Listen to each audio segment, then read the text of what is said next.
Hello, everyone, and many greetings to you all on behalf of everyone and yourselves to each other.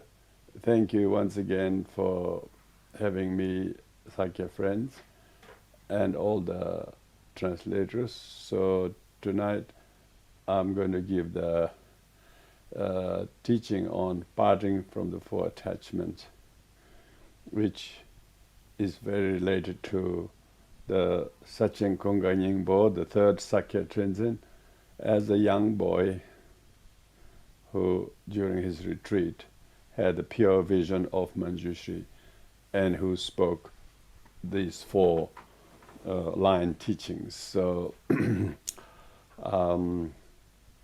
before we commence the teachings, keep yourself in a good place physically, most importantly in the right mental space. In reflecting that how important it is to know that attachments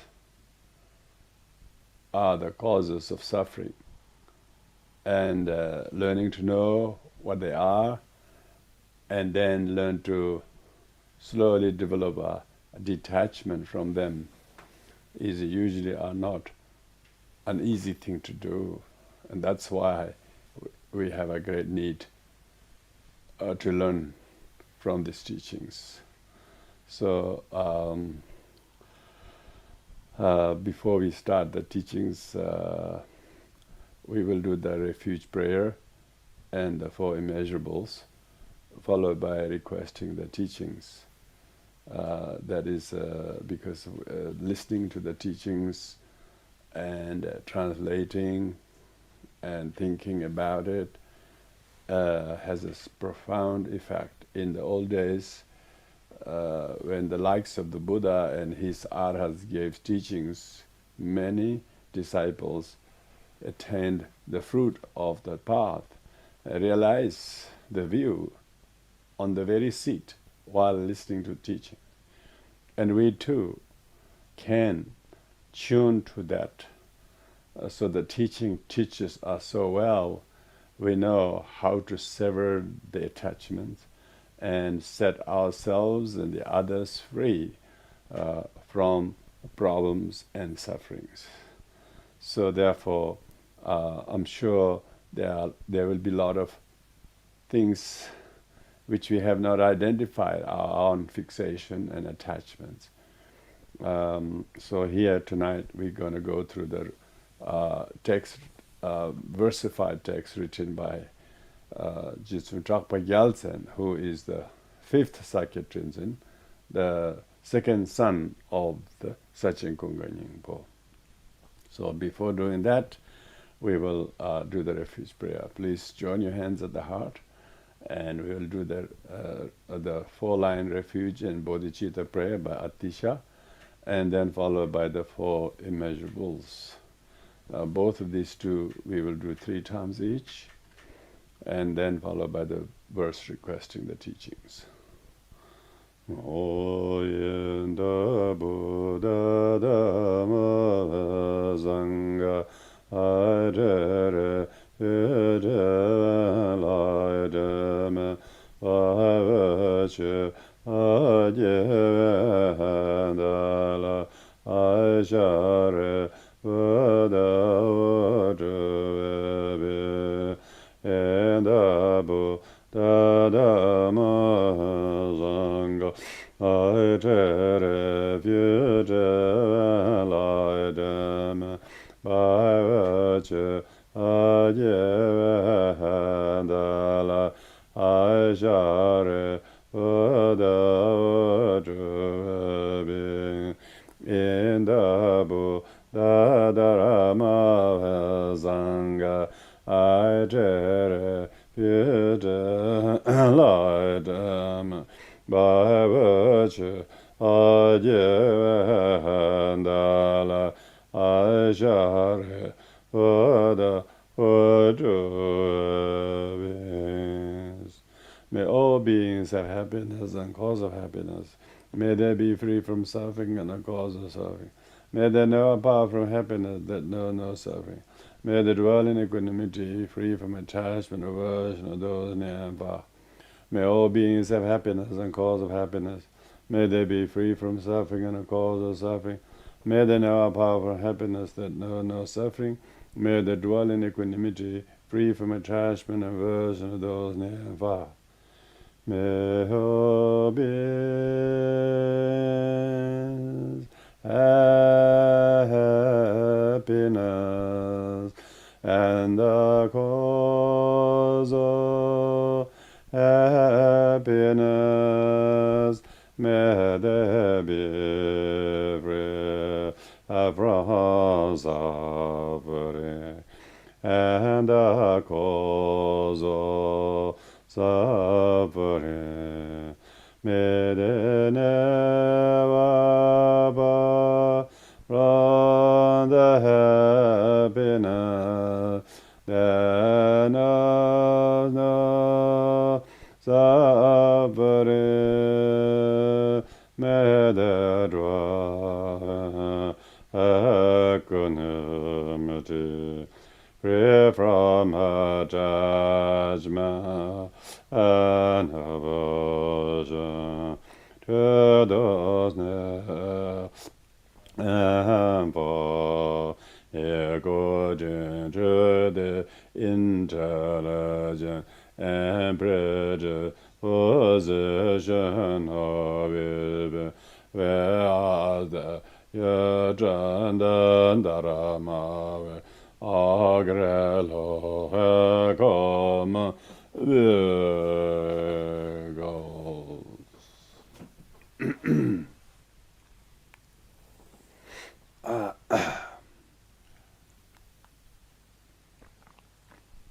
So this teaching on parting from attachment is actually just 4-line teachings, and this is what we call pith instruction, received in the pure vision of the meditation of the 12-year-old Sachin Kunga Nyingpo, the future head of Sakya, when he was a 12-year-old, did a 6-month retreat on wrathful deity Achala. In order to remove his obstacles in your spiritual career, his teacher Parilotawa gave the direction for Sachin to do such a retreat. Actually, his retreat did bring lots of obstacles and illness and so on, to the brink of almost dying. But nevertheless, after he recovered from the illness, then he had the pure vision of Manjushri, who then spoke the root 4-line teachings called Shenpa Shidral in Tibetan. That is the attachment to this life, attachment to samsara, attachment to selfish interests, and attachment to views. So he said that if you are attached to these 4, then you are not a practitioner of the dharma, you have no renunciation, you have no bodhichitta, and you will not gain the realization of the view. So that was the really gist of the teachings, yeah? And so that's the, we're going to give the teaching on the basis of Jitsun Dragpa Gyaltsen's versified reflection on the meaning of this parting from the 4 attachment. It is the one and the most famous text that I use to give the teachings on. I don't think other commentaries are much used to give teachings on, even though there is a commentary by Sakya Pandita,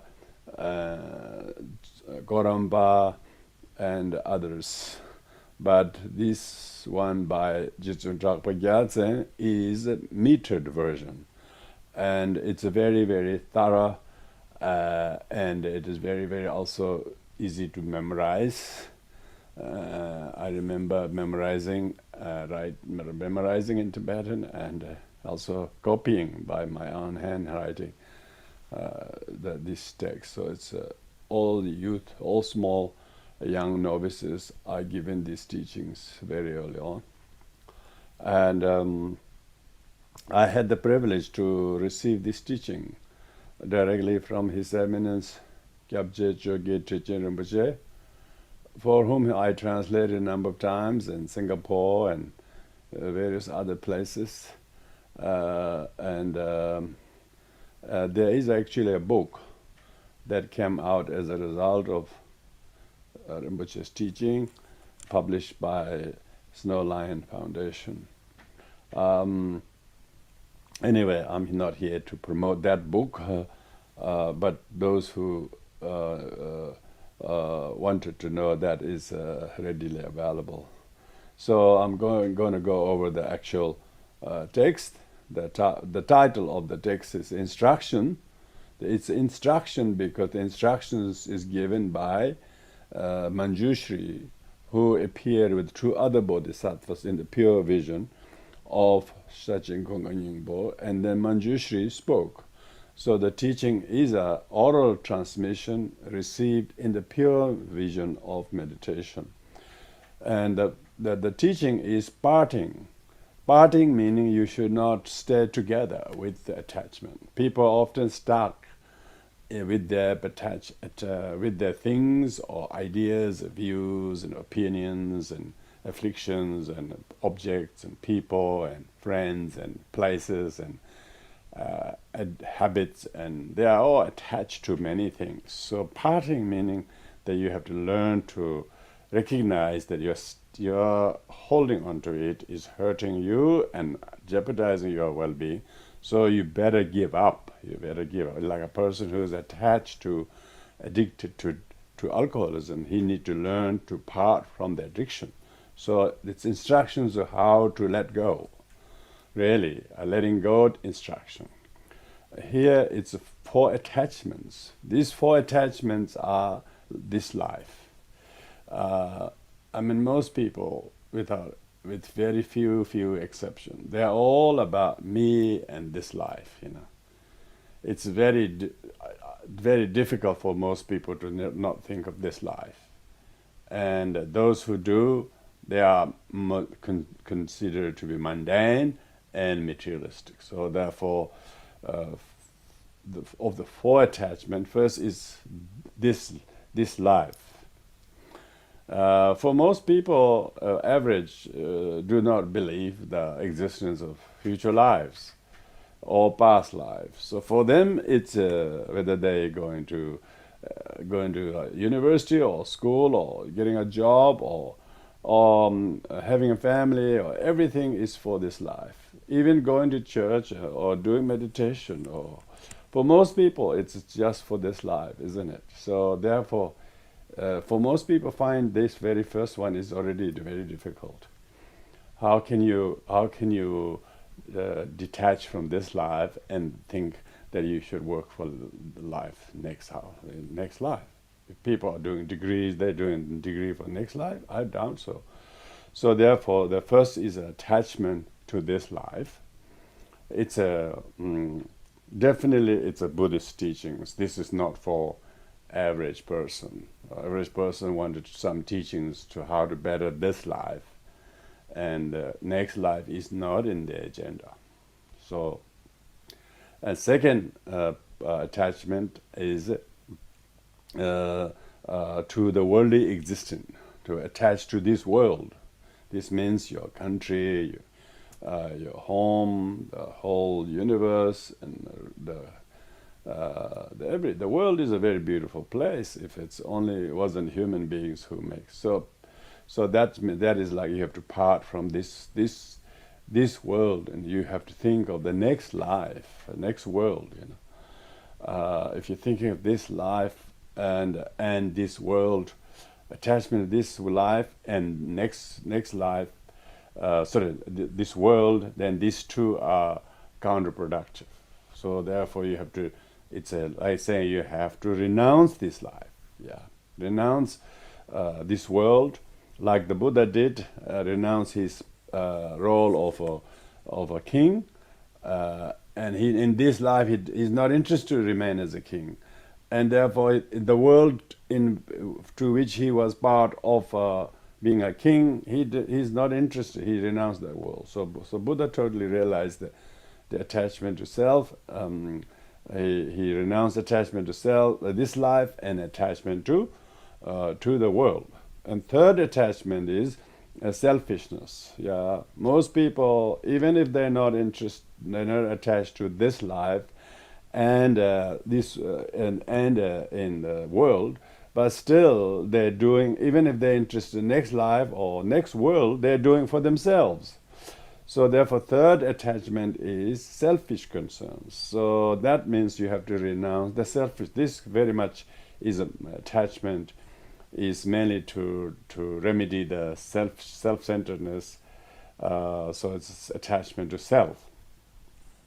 So third attachment. Fourth attachment is the view of whatever superior view that we think, that our view is a superior, whether it's a political view, whether it's even religious views. Even though you'll understand the view of emptiness or view of the middle way so much, but if you attach to that view as truly existing and so on, then it is also, it jeopardizes the very view. So these are the four attachments. So therefore, Jigdzong Trangpa Gyaltsen is going to elaborate on this, because these are the four attachments. It's by Jigdzong Trangpa Gyaltsen. Trangpa Gyaltsen is the second son of Sachen Kongka Nyingpo. In Sakya lineage, there are 5 founding masters. We call 3 white and 2 red. And 3 whites are Sachen Kongka Nyingpo and his first son Sonam Tsemo and second son Jigdzong Trangpa Gyaltsen. These 3 are all kind of upasaka, lay upasaka householders, but doesn't mean that the 3 whites are kind of householders. They are not monastics, but they have amazing vows. Like Sachen Kongka Nyingpo was only who is married and have children, but his eldest son Sonam Tsemo and second son Trangpa Gyaltsen, they never married. They stay as a lay, pure celibate lay upasaka. And then Sachen Kongka Nyingpo's fourth son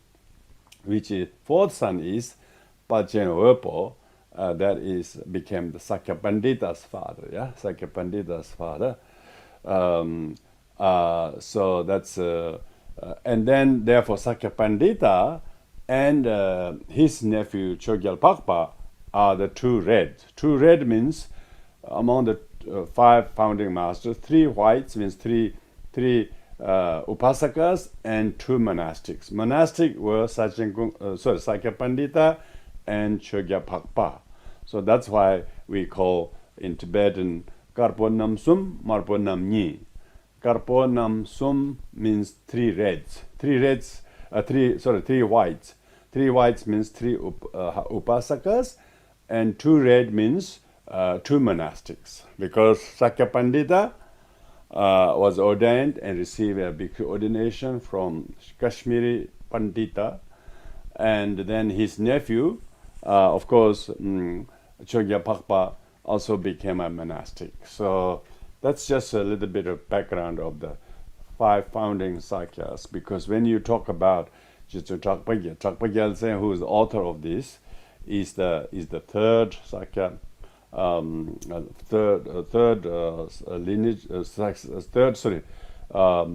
third of the 5 founding fathers, and Sachen Kongka Nyingpo is the first of the 5 founding fathers. That's the relationship between the texts. So Jigdzong Trangpa Gyaltsen's text has 3 parts. First is the homage and promise to recompose the text. Then the main text, and so on. So firstly, he goes to pay homage. O Master, possessor of kindness. So here, Jigdzong Trangpa Gyaltsen is calling upon his masters, Sachen Kongka Nyingpo, who actually heard this teaching from Manjushri. So, who's possessed of kindness. But kindness should be possessed of kindnesses. I think should be plural here. In English, we have to be more specific. In Tibetan, this plural, making it plural is not necessary because people know what the kindness are. So there are 3 types of kindnesses. In Vajrayana, in Mahayana Buddhism, we say when we refer to teachers, teacher of 3 kindnesses. 3 kindness is the kindness of giving you the empowerment, kindness of one who gives you the lung, the transmission, and kindness who give you the teaching, instructions, Wang, Lung, and Ti. So, as the same teacher from whom you receive all these 3 are usually regarded as a teacher of 3 kindnesses. So here, what we call Jesu Trakpa Gyaltsen is identifying Sachin Kunga Nyingpo and his elder brother Sonam Tsemo, and Trakpa Gyaltsen had numerous other teachers like Chansem Dawa Gyaltsen and so on. He had numerous teachers, and he is therefore remembering all of their 3 kindnesses. So 3 possessor of kindnesses should be. And the compassionate deity. So, of course, Jizun Trakpa Gyaltsen's one of the main deity is Vajra, and particularly Tara. The Tara was a great deity for Jizun Trakpa Gyaltsen. He wrote the famous 7-limb prayer to Tara that is often chanted by all Tibetan Buddhist tradition in the Green Tara Puja. So he is calling upon the compassionate deity. The compassionate deities are wisdom deities. These are not kind of worldly deities that are disputed and that are what you call controversial. These are undisputed, really supreme deities such as Kriya Tantra, Yoga Tantra, Charya, and Anuttara Yoga deities, 2 of which he is an initiate and he is a practitioner. Trakpa Gyaltsen is one of the most advanced Vajrayana practitioners in Tibet. He was able to suspend Vajra and bell in the space, and he has realized the result of generation stage and completion stage. Otherwise, you can't suspend Vajra and bell in the space. Trakpa Gyaltsen is giving here credit to his supreme deity. And then, as I take refuge in you, so of course, he's renewing refuge in the Triple Gem from the depth of my heart.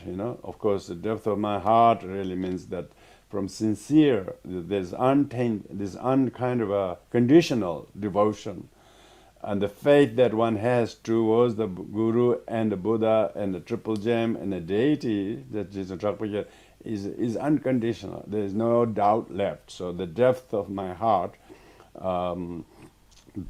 refers to from the very core of the heart. I don't think we need the plural depths, because there is only one depth, the depth of my heart. And then, having called upon the Guru, the deity, and the objects of refuge, please grant me your blessings.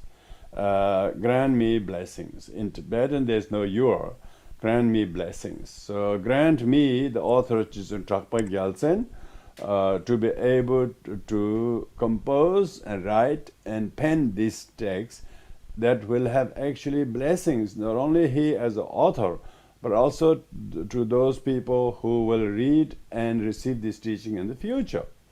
Now, this is nearly 900 years ago, remember?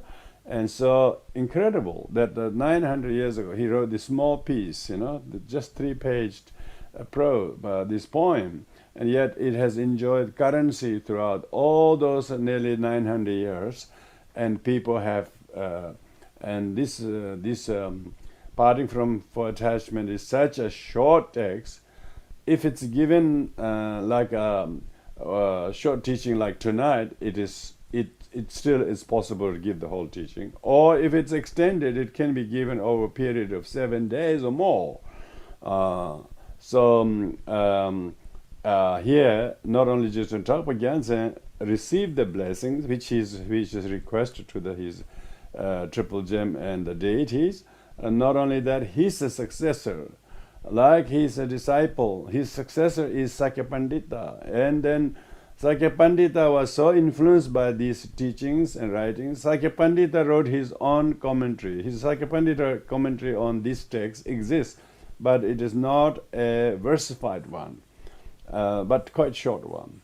Then there are many other lineage holders who ever received. They also did the commentary on this. So that's the grant me your blessings, so that the blessing will continue to the future generation. So that is what we call paying homage by the author. Any religious text written by Buddhist scholars in Tibetan Buddhism, they always pay homage at the very beginning. And the second is the composition, promise to compose. Promise to compose, meaning the author is actually expressing his objectives, why he wants to write, So there is some kind of theory of writing and explanation. So first you pay homage, second you actually state your objectives, why you want to write this. He says there is no, it should be, there is really no undharmic behavior, there should be no behavior that is that contradicts with the dharma. That's what it really means. This translation here says there's no meaning in behavior. It really means there is no need for a behavior that is contrary to dharma. So dharma has not just temporal meaning, not just self-meaning, not just this life meaning. Dharma has ultimate meaning. Dharma has a meaning and benefit for the others and future lives. So therefore he is almost hinting that this teaching is not for people who indulge themselves into fun and into enjoyment for this life that are behaviorally quite questionable. That's what he's really saying. So in order to practice Dharma correctly, because one needs to know practice Dharma correctly, often people outwardly seem to say we are practicing Dharma, we're doing for the Dharma, but deep down it is not. It mixes with the worldly agenda, and therefore he says in order to practice this correctly, so meaning that you should. Whatever is correct is you should check at the very beginning your intention.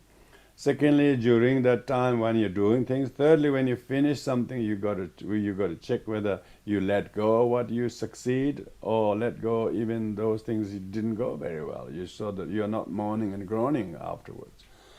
So the practice of Dharma practitioners don't say, I love this, I hate this. They don't say these things, That's a really incorrect way of saying that to practice Dharma, you don't also say, how did you like it? Was it good? Was it bad? We don't pass judgment and remarks about how fantastic thing one was and how difficult it was. What is it? It is what it is. But then after that, it doesn't have to be that. So why bother making a long comment about it? That's why it's have to say, in order to practice Dharma correctly, please head to this, meaning please. So Trungpa Gyatso is asking people's attention. He's asking the attention of the people who he is writing this for, because these instructions that he need to elaborate is instructions that came from none other than Manjushri. The divine presence of Manjushri spoke, to the young 12-year-old boy when he was in retreat. So this is like a very esoteric kind of instructions.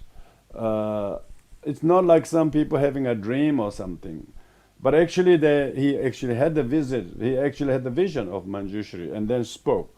And therefore, whatever the Manjushri spoke, all were to counteract people who are doing things incorrectly, undharmically, short-sightedly. And so that's why Trungpa Gyatso is stating the mission statement or purpose of why he's writing. Also, he's stating the promise to compose. And this means that when he promised to compose, that means he's got a very main objectives. So he has to he has the need to accomplish that task in order to accrue great benefit for others who wish to learn these teachings. So it says, please pay heed to these instructions on parting from the four attachment, parting from the attachment of this life, world, and self, and view. So these are the four attachments. Yeah, four attachments. So these first two verses, therefore, cover the paying homage and promise to do the composition. Reason why the author has to promise is that wise people do not make many promises, and when they do make promises, they're not like trying to write on the surface of the water, or on the sand, but carving on the rock. When the wise says they will do something, they will do it very well, and you can see the consequence and legacy of that lasting very long, like carving on the rock. Now you can see carving of the scripts during the Ashoka period in 200 BC. Still, you can read it on the rocks in India. Likewise, Jigten Dragpa Gyaltsen wrote these texts, promised to write whatever he did, and look at this. His words are on the lips of many practitioners. This is the promise. Not only have people can remember the text word for word, but their mind and thoughts and life has completely changed. People who were attached to, people who were attached to this life, people who were attached to world and self and view, they all, as they pay heed to these teachings, they all were able to fulfill a promise in their life that previously was either ignored or compromised or breached. So that's the blessings of the promise. So you also can promise when you're listening to the teaching, I'm going to listen to the teaching on the parting from the four attachment, considered to be the direct instructions of pure presence of Manjushri. So may I too heed to these teachings and learn to identify what are the things that I need to give up, make a promise to yourself. You also signed up. You also incredible, make a commitment tonight to join this session with all these people. All of you, there are hundreds of people I have joined. And you need to also say, okay, as a result of this, I will promise not only to attend the sessions, but I will see what are the things that I need to promise to drop some bad habits and promise to pick up some good habits. And that which are not just for me or world or this life or like that, but for the sake of others, for the sake of future, for the sake of altruism, for the sake of enlightenment, for the benefit of all sentient beings. So that's why we too must promise to listen to the teaching with the right intention, attention, and also making sure what we can apply, what kind of strength we can, what kind of courage and view and teaching that we can actually pack ourselves with, so that it provides a provision. Yeah, when you go somewhere, you pack all the things you need, don't you? Like people going to school, they pack up lunch. But we have to live in the life. We need to provide provision, so that we are not short-sightedly thinking of me, this life, this world, and my view type of thing. We should instead think of how, for the sake of others, for the sake of my mother, or for the sake of my friend, for the sake of all those people who misunderstand me, how can I put them before me, put next life before this life, put the well-being of other sentient beings before myself, and let go my views that are not going very well with people. Those are the things you too need to make promise when you listen. And this is what I would like to offer the commentary on that idea of promising. And then the root text, the very root text is, if one is attached to this life, one is not a dharma practitioner. In Tibetan, they don't use the you and so on. If attached to this life, there is no practitioner, dharma practitioner. Whoever that it is. It doesn't have to be you. It could be somebody else. Well, people might say, oh, I don't want to practice dharma. Yeah, we are not saying you should become practitioner of dharma. Just in case you really want to practice dharma, and if you really think you are practitioner of dharma, but you should not do this just for this life. You see? If you're doing just for this life, it's not a dharma practitioner. It may be something else. So that's the root text. Root words is, if attached to this life, there is no dharma practitioner. And the second is, if attached to samsara, means worldly existence. The samsara means the house, the world, the job, and kind of gains and profits and all the kind of agendas, hidden agendas people have for themselves, always about how the worldly existence, how worldly mundane things you want to be. So if you're very mundane to always think about these things, then you have no renunciation. You might say, no, I don't need renunciation. Why should I renounce? I want more things, I don't want to renounce anything.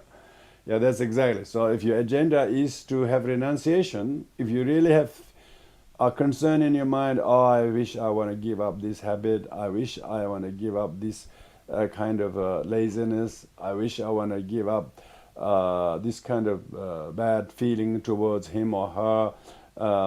If you have a need to give up some things, you definitely need to think not only for this worldly existence, but the world hereafter, world beyond this life, world beyond the world. So therefore, if you're attached to samsara, you have no renunciation. This is just the root text. Yeah. Third is, if you're attached to self-interest, meaning always only thinking of what is it for me, most people, when they're doing something, there's always for themselves, they are not, and seldom they are doing for the sake of others. But sometimes people are nowadays starting to go out, do things for others. And when they're doing for the sake of others, then of course, that's where the beginning of path. But here it says, if you are attached to this life, you have no bodhichitta, you have no altruism. Altruism is a very lofty goal, maybe. Most people don't have the selfless thought. Most people are very selfish thought. So here it is explicitly saying, if you're just thinking of yourself alone, you have no bodhicitta. So when you're receiving a teaching or practice or whatever, if you're just doing just for myself, or try to get a good seat in the bus for yourself, or try to have a very nice kind of position where you can sit in the restaurant and never mind the other, all this kind of always thinking me. This me too is a deterrence for you from cultivating bodhicitta. And the fourth one is, if you have grasping, meaning if you grasp, meaning you have clinging to thinking I am this, I'm that, then you will not get the right view. The view is to let go self, to transcend the ego, remember? But if one is all attached to one's own views, opinions, which most people do, so these four attachment to self, to the world, to this life, and to one's view, are the four things that one need to detach from. So that's the root text of what Manjushri spoke to Sachen Gunga Nyingbo.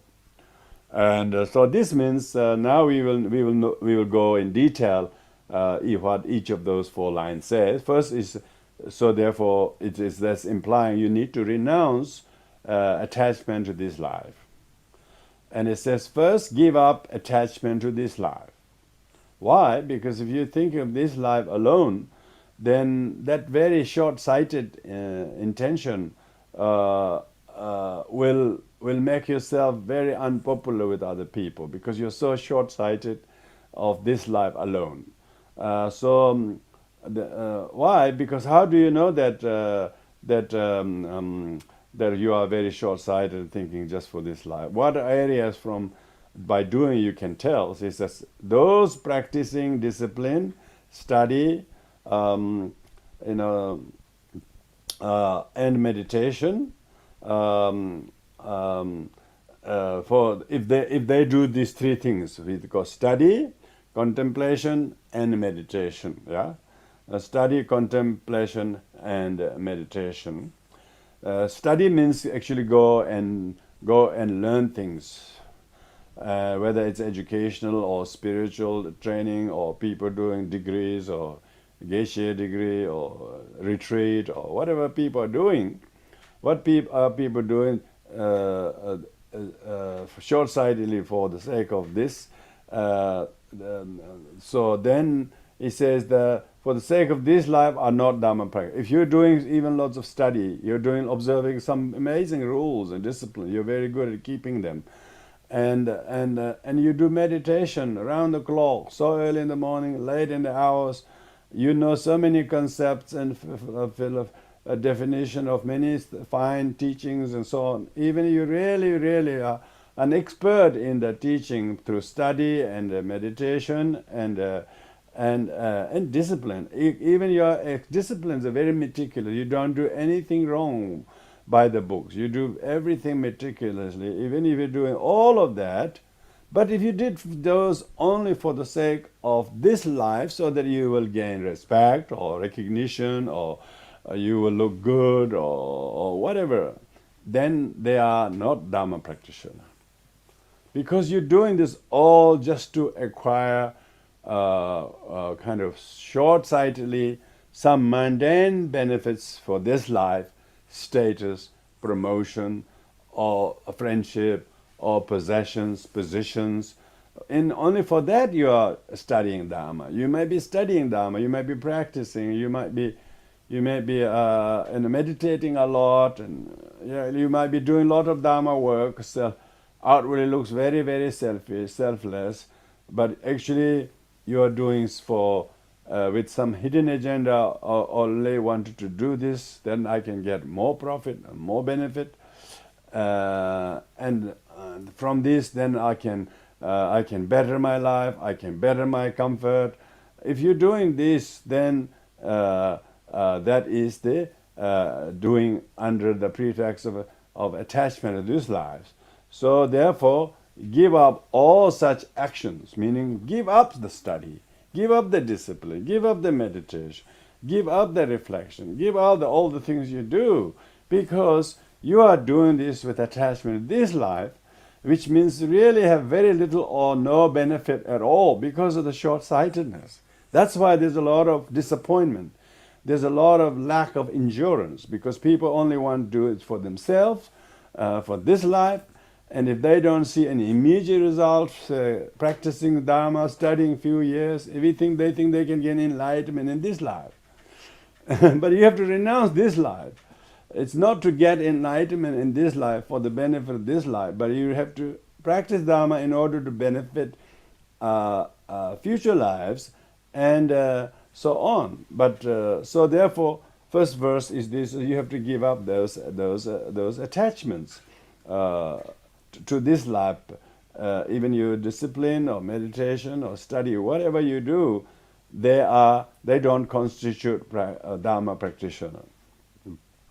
Then he says, first let me explain discipline. So he has listed those things. Yeah, let me explain discipline. Discipline means a moral discipline or self-discipline, because word moral sounds a little heavy, doesn't it? Let's say self-discipline. It's good. Self-discipline is everything is individual. It's totally up to the individual if they take up any discipline, or they don't, or they transgress. That's all up to them. It's a self-discipline. So he says, let me explain discipline, because why he has explained discipline? The disciplines are three types: the prohibitive self-discipline, prescriptive self-discipline, and benevolent self-discipline. So it says that if you, so for instance, abstain from certain things, thou shalt not, and you do some good things that thou shalt, and you do for the benefit of others, it is the root of rebirth in higher realms. Any good meritorious deeds, positive deeds, that a person do so by really adhering to the self-discipline, whether it's Vinaya self-discipline or Bodhisattva or Vajrayana, whatever, as a layman or laywoman or novice or fully ordained bhikkhu or bhikkhunis, whoever observe this discipline, those discipline you observe for such a practicing generosity, and whatever you do, they are direct cause to have higher rebirths. He says, it's the root of rebirth in higher realms. Stay away to gain liberation. Yeah, even those beings who are born in this life, fairly fortunate human rebirth, these are really results of good deeds and self-discipline you practice former lifetimes. This is not some kind of magical outcome of this life. These are result of your past life. So he says, stay away to gain liberation. And the remedy that eliminates suffering. Yeah, if you are practicing self-discipline, not only in the future you gain freedom you gain liberation, but at the meantime, it eliminates the suffering. If you're observing certain discipline, by rising up early, doing the practice, giving up these habits, drinking, giving up alcohol, giving up narcotics and drugs, and giving up violence and verbal abuse and being negative and complaining and wanting, greedy always, if you did that, it will remedy all the suffering. Means it will prevent future suffering. And with even present suffering, you will tolerate them very well, and you will endure the sufferings, and therefore you wouldn't react and overreact to the suffering to exacerbate them. You will accept the suffering as a bygone conclusion of your past actions, and therefore you will be able to not only exhaust the suffering of the karma, you will eliminate having any residue into the future. So that's talking about to remedy that eliminates suffering. So therefore, hence, self-discipline is indispensable, meaning you cannot do without self-discipline. Everything each of you can look back to your life, that you have a good career, maybe you got good income, you live somewhere nice, and it's all because you had discipline. You went to school, university, you passed your master's or whatever degrees you passed, you took loans, you rose early in the morning, you slept very late, and you went hours and hours in the library, and you really did very hard. Therefore, every single material, intellectual, or whatever accomplishment you have, these all came from self-discipline. So self-discipline here isn't just the discipline of moral, religious kind, discipline of doing your study, or showing up to the work every day, being patient, and so on. So therefore, discipline is indispensable, isn't it? But if it is observed out of attachment to this life, but if you were to doing those with a hidden agenda just for me and this life only, it is rooted in the 8 worldly concerns. So meaning that then if you are doing with a selfish concern for this life, then you are all doing those disciplines only so that you will have 8 worldly concerns. 8 worldly dharma, meaning you will always look for profitable gain for yourself. If there is no profit for you, you wouldn't do it. They say, no, I can't do this, because you have the worldly pursuit of gain, and worldly, as a result of that, you couldn't tolerate loss. So that's the gain and loss duality. First two worldly dharmas. And second is status and disgrace. You're always working in order to get some kind of status, promotion, and self-importance. And if you lose that position and you don't have them, you become disgraced and you think it's terrible. So there are people who says, I'm happy, this is a job, I wish I don't have to do this anymore, I didn't realize it was good. So you're always hopping, intermittently between one to another. So you're very penduluming between that. So people who are in the worldly concerns is very, very unsettled, because they're tossing up between gain and loss, status and disgrace, and as well as praise and censure. If people praise you, you get really puffed up, you think you deserve it. But if people make a small negative remark to censure you, you think that's awful, that's the end of the world.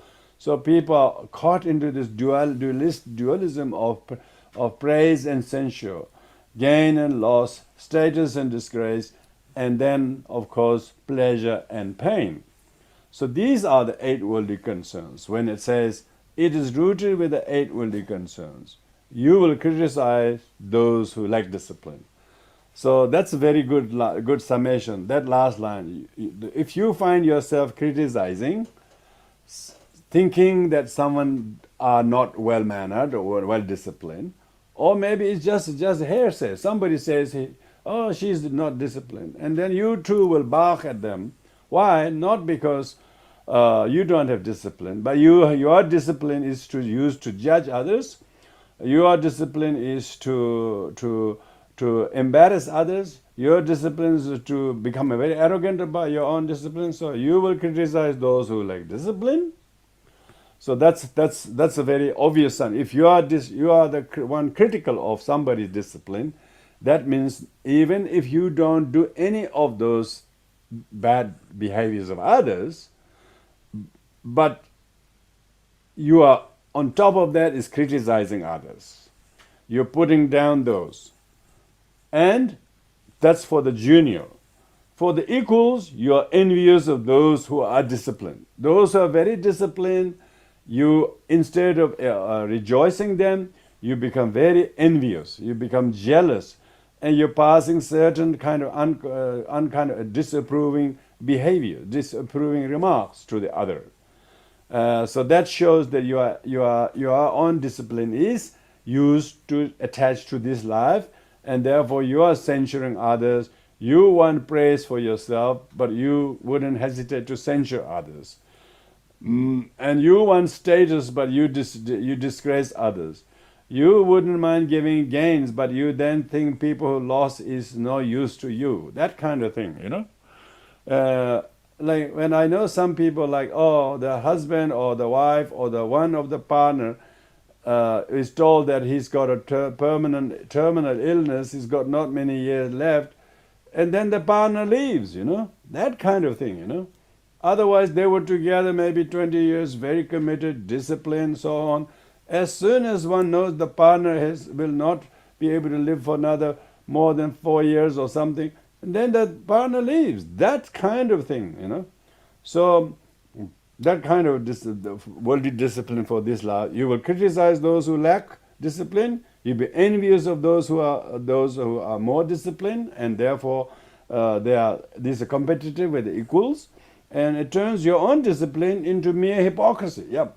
There's a pseudo-discipline. Your own discipline is contradictory. You do one, and you say another. So meaning that your own discipline is very, very hypocritical one. So these are these 3 things talking about doing discipline, but only for the worldly gains, and criticizing others who are not as good as you want them to be, and they're jealous and envious and competitive to the equals, and your own discipline happen to be hypocritical. Why? That's because you're attached to this life. Now, what this means? Oh, so what is the discipline of one who is not thinking attached this life? His discipline, however meticulously that he observes, he does not license himself to criticize others' lack of discipline, nor is he going to be jealous or envious of the others who are disciplined, and nor will he be very hypocritical. That's what it is.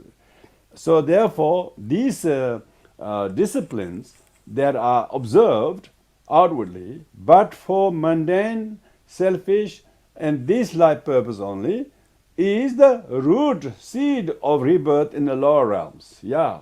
So you actually are digging your own graveyard in the next life if you are doing so-called doing certain self-discipline, but done them with the short-sighted motivation to get respect from others, competitive to the equals, arrogant in front of the junior, and non accepting of the seniors. These are seed of rebirth lower realms. Therefore, give up such fraudulent discipline. So that's a Chakpa Gyaltsen's really very clear kind of instruction. So that's about discipline.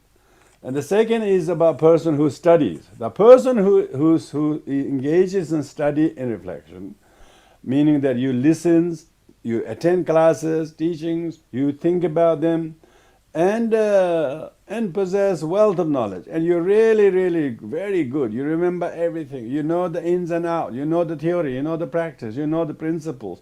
And you possess wealth of knowledge, almost like you're a walking dictionary, so to speak.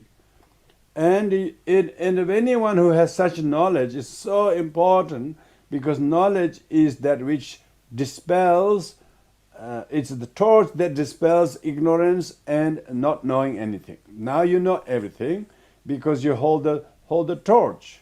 You no longer are stuck in doing other things. And therefore, the person who does study or who become very, very learned, he holds the torch, and he has a lot of wealth of knowledge, and also has the ability to lead other people, show them and teach them. It says, knows the path on which to lead living beings. So you're very, very successful in that, and that is it gets the seed of Dharmakaya. Means that is the seed which can make you to achieve the fruit of Dharmakaya. Hence, study and reflection are indispensable. So therefore, study and knowledge are indispensable. People must have it. Without that, it's not possible.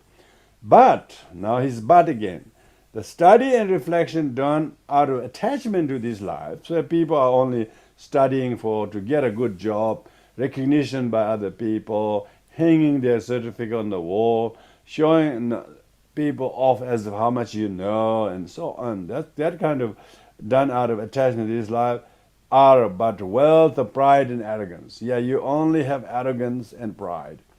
You're so arrogant, full of yourself, because your knowledge has become cause of boosting your ego. And why? Because you are using the knowledge just for this life in order to act as though you are so special. That people should respect you, honor you, and sing praises for you, and make compliments to you. This kind of thing, pride and arrogance. Well, it is about a wealth of pride and arrogance. And then, how do you know that your knowledge is acquired and practiced for the sake of this life? You will scorn those with inferior learning and knowledge, reflection. So that means you are criticizing, putting down, and scorning those who don't have the same level of knowledge and skill as you have. And become jealous of those with superior study. Become jealous of those who are more learned, more expert, more conversant in the other. Instead of being able to rejoice, you just think they are a bit of a rival to you. Are greedy in seeking discipline and wealth for themselves. Yeah. So therefore one is always greedy in developing discipline and trying to use the discipline, saying, I'm so disciplined, I deserve this, I deserve that, that kind of a using the discipline to fetch a benefit from others. Give up such study and reflection motivated by eight worldly concern. Once again, Dr. Gyaltse says, these are tainted by the eight worldly dharmas, because you want everything just for this life. No matter how disciplined you are, no matter how much you study and reflect, all of these are due to attachment to this life. So up to this implicitly indicates the shortcoming of samsara, saying the samsara means worldly existence, and also therefore promotes renunciation, and implicitly shows that what has to be adopted, that is, give up those pride and competitiveness and arrogance and indolence, and reject according to the law of karma. Because if you understand the law of causality, so the law of cause and effect and shortcoming of samsara are naturally implied by these 10 verses, the 10 verses we just have covered. And also the third one is those for meditation. All those people who meditate, meaning not many people meditate, by the way, but among those who do meditate, possess the remedy to shun afflictive emotions, because those who learn to meditate, they will become expert in learning how to identify, deter, and remedy, and then abandon the afflictions altogether. So meditation is an incredible tool. This implies what meditation is a remedy for, because it firstly makes you to identify afflictions which you don't know how to recognize before. Secondly, not only you recognize them, but when you have them, you are conscious that I'm afflicted, and then you will develop remedies so that these are not allowed to stay on long and hold your mind together. So you try to disassociate from the afflictions to the extent that next time you will prevent any reappearance of such afflictive mind in you. You will go quickly use the dharma to shun, to renounce those things. So meditation is not doing meditation for the sake of sitting still and being quiet and peaceful and feeling high at the same temporarily. But meditation is the remedy for the destructive emotions, because you'll be able to screen, you can almost forecast your mind is going to be sort of swayed by the anger or reaction or irritation if you're not very careful when you meditate. So that's why this implies that your meditation, you should see how it is helping you. Don't do your daily meditation or sadhana just like a moral discipline and some commitment you have to your teacher. Who needs your discipline to do that practices? No teacher will register what the practice you did since I gave you that teaching empowerment, and it is nothing to do with. It is for you yourself to be able to identify your afflictions. Your suffering and your true origin of suffering is your afflictions. The meditation is a kind of a teaching you how to police your mind and afflictions. And when you know how to police, you know how to apprehend the thief or troublemakers. You can almost see and ambush them when they arise. So therefore, you can't shun afflictions unless you identify them. You can't shun affliction unless you react to them. You should still see the afflictions are not independently, inherently existing. And the afflictions are conditioned by negative thoughts, negative companions, negative activities, going to negative places, engaging in bad conversation, and engaging in people who are very negative and becoming very friend with them. You become poisoned by that. So the meditation is the best tool to conquer the unconquerable, and that is your own afflictions. So that's why I say possess the remedy to shun afflictive emotion, the basis for accomplishing the path to liberation. Not only that, it is the foundation, is the basis from which you can accomplish the attainment of nirvana. Look at the Buddha, look at the Mahakashyapa and Ananda, and everyone spent years in meditation. They didn't spend years to study and get liberated. No, study and discipline are necessary like a leg or something, but the meditation is the eye. So what's the point of being blind but have very strong legs, So your discipline may be good, your study may be good, but if your meditation is insufficient, you would not go. Therefore, meditation is the basis for accomplishing all the path of liberation and the wealth of realizing mode of reality. Yeah, through this you also will understand ultimate truth, the right view, the lack of inherently existing self and existing phenomena, lack of inherently existing feeling, and lack of permanent existing feeling, let alone objects or causes that instigate you, and therefore you'll be able to see the reality of mode of reality as it is, rather than as it appears.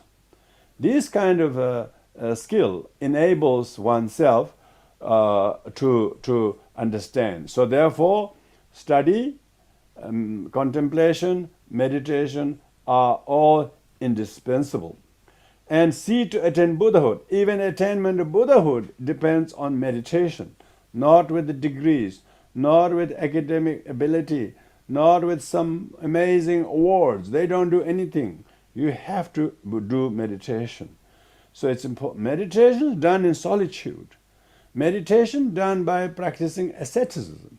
Meditation is done by renunciation and fewness of desires and moderation of food and not becoming in the company of not so useful friends. Meditation is indispensable for attaining Buddhahood. Hence, meditation is indispensable. You couldn't do without it. But those who intend to meditate for this life, even in solitude, are frenetic. Their recitation becomes meaningless chatter. They always say, I did this many mantra, or I'm a great Vajrayana practitioner, and they disparage those who study and reflect, say, oh, they study too much. These are just kind of academic. They are just dry kind of intellectuals. They don't meditate. So you become very, very critical and negative and criticize other people saying they don't meditate and are jealous of the other meditators. And while their own meditation is spent in dullness and distraction, sloth, torpor, negligence, and don't even meditate at all. When they do meditate, they spend snoring, they spend leaning on the wall. When they meant to sleep, meditate in the early, they delay. When they do it later on, and then they say, I'm so tired. And so their own meditation is completely non-existing. It's just almost like such a farce. So therefore give up meeting with eight worldly concerns in this way. So that is the teaching on the first attachment to this life. So it means whether it's a discipline, whether it's a study, whether it's a meditation, one can tell whether this is tainted by short-sightedly attached to these life purposes. So that's that. Then second is a relinquishing attachment to samsara. In order to attain nirvana, give up attachment to three realms of existence. The three realms of existence are desire, form, and formless realm.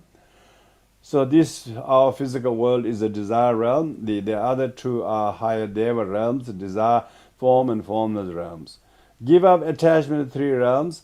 Think of the folds of samsara existence. So this really is a kind of implying the think of the suffering suffering of change, suffering of all pervasive conditioning, whether it's in a very rich and wealthy people or not. Even if their outward appearance looks good, they are completely addicted to their temporal pleasures and concessions without realizing how hollow they are, meaningless they are. First, the suffering of suffering, which is the suffering of the three lower realms. So the suffering meaning there is no gap or break or intermission between suffering. There's a suffering upon suffering, suffering upon suffering. There's those mainly it is suffering of the animals and hungry ghosts and the lower hell beings. That's why it says, which is the suffering of three lower realms. If one properly reflects on it, goose pimple will break out. Means you could not bear it. Just talking about it makes you shudder. If it actually happened, it will be unbearable. If those suffering were to befall on your head, you couldn't deal with it. Without practicing virtue of self-discipline, this is the prohibitive self-discipline I'm referring to. One is plowing the fields of lower realms. If you are not shunning and abstaining and not giving up things, your indulgence in them is only cultivating yourself to be born in the lower realms, like hell and animals, hungry ghosts. And wherever it may be, it is dreadful. There is not a matter of some place better than the others. Whole samsara is a pit of burning fire. You can't say this is good fire, that is a bad fire. Everywhere is burning. When you have true renunciation, you don't feel attracted at all to come back to the world. If one were to think about the suffering of change, meaning on top of the suffering of lower realms, think of the suffering of change that you see in everyday life. Higher realm beings fall into lower realms. Indra, the god, will be born as an ordinary mortal. The sun and moon will have only limited lifespan to beam and shine. One day they too become very diminished, the light and dark. And all the powerful monarchs will become slaves. Yeah, these days, all these incredible people in a high, powerful position, quickly they get dumped and could not go nearby them. They were so high one moment, so low next. There was all the country previously was monarchs, powerful monarchs. They were all overthrown by the rebellion and democratic and movement and so on. So they are almost like they have to do everything by themselves. They become slaves to other people instead of staying master and rich before. These examples of uncertainty, everything may be trusted as they come from the scriptures, because you might say, oh, these are stated in the dharma texts, and you might say that. Yet ordinary beings cannot comprehend them. Just look at the changes happening within our human experience. Look at the incredible changes. The wealthy ones has become destitute. Those whose words are powerful become weak. They never have right to speak. Out of many people, there's only one or two only survive. Rest are all disappeared. So look at the suffering of impermanence. There are inconceivable things such as these if one were to reflect on the suffering of all pervasive conditioning.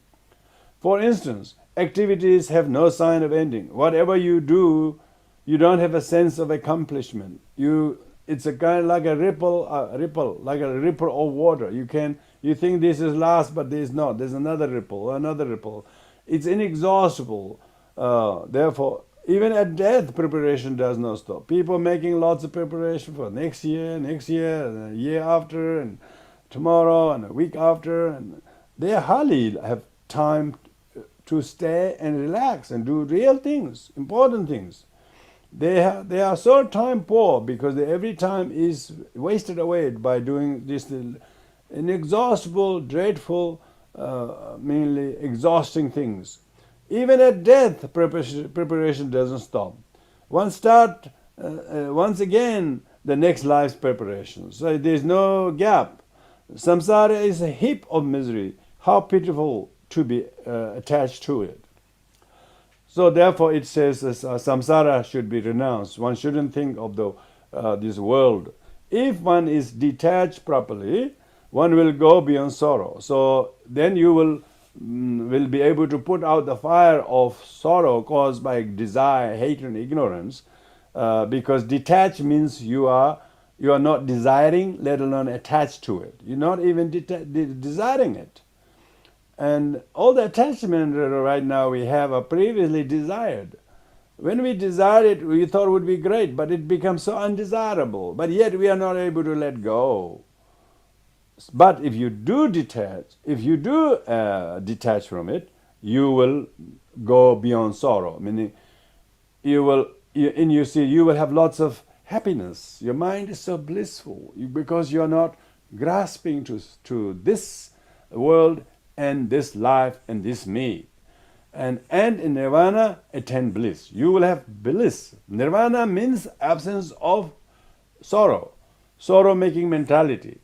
This is my experiential song of parting from the four attachment, yet there is no use for gaining self-liberation alone. So Dr. Gyaltsen says that if one can renounce the samsara and not attach to samsara, then you have no sorrow. You don't have worries. You don't have anxieties. You don't do craving. You don't do clinging. You don't do ignorance. Because of that, you don't have the consequences of doing them. You have the consequences of not doing them. Because of that, you attain bliss. You physically feel blissful, emotionally feel clear, and you see good in everything and good in renunciation. And therefore, Trungpa Gyaltsen concludes that there is no use of gaining self-liberation. So therefore, even if you did renounce the world, but do not do so just to gain just your personal liberation alone. So that concludes the first two attachment to life and worldly existence. We'll have a short 10-minute break here. We'll then resume to do the teaching on the next one. Thank you very much. I'm sure everybody deserves short 10-minute break. Thank you. Okay, thank you. Welcome back, everyone. So now we have looked at the first two attachment to this life and this world, which are very difficult for most people to do anything without prioritizing this life and the world that we live in. This is very, very difficult. But even the second and third and fourth one is even more difficult. So the third one is about detachment from self purposes, self purposes. So self-interest, if you like. But even if you are not attached to this life or the worldly existence, but if you do renunciation of this life, you have no interest in samsara. You give up everything. People have given up house, given up positions. People have actually are not doing anything for this life, and therefore they do lots of practice like meditation and discipline and so on. But still, the third is if you're doing for the sake of just your own purposes, while forgetting the well-being of everyone else, and that is selfish. So therefore, one has to recognize the faults of self-cherishing and recognize the merit of cherishing others. And in order to do that, by doing checking the demerit of selfishness and benefit of selflessness, then you need to learn to take a step how to possibly reduce the self-centeredness, and that means you have to be focused on the interest in the otherness, other-centeredness. You have to practice the well-being of others, putting others before you. Yeah, you have to do it for the benefit of other people. Benefit other people. Why? Because the other people are more important than you, even though you may have self-interest. Understandably, who would not have in self-interest? When you go to buy shoes, you go buy shoes for yourself. You don't go and buy shoes for others, saying, I'm going to buy 20 shoes for 20 other people without knowing who they are. So therefore, you have to start with some finite other people before you prioritize other people. You may sort of not prioritize yourself because of self-centeredness is a kind of a taboo.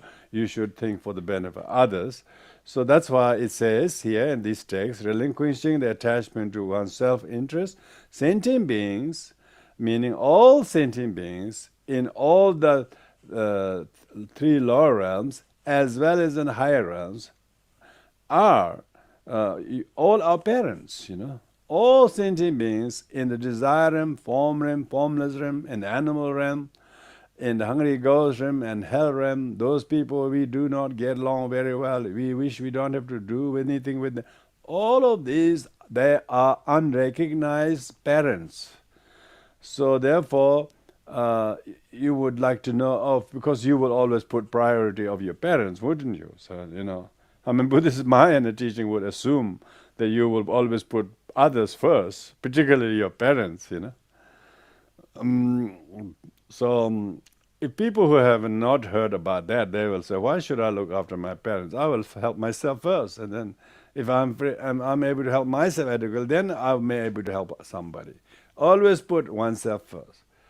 Here, in order to change that, swap that, what we call of exchanging the self with others. Put yourself in other people's shoes and put other people in your shoes. And by recognizing all sentient beings are my parents. It is so shameful and pity to neglect their my parent in the thick of samsara and suffering and not do anything about it. Oh, I'm not free today. I can't do that anymore.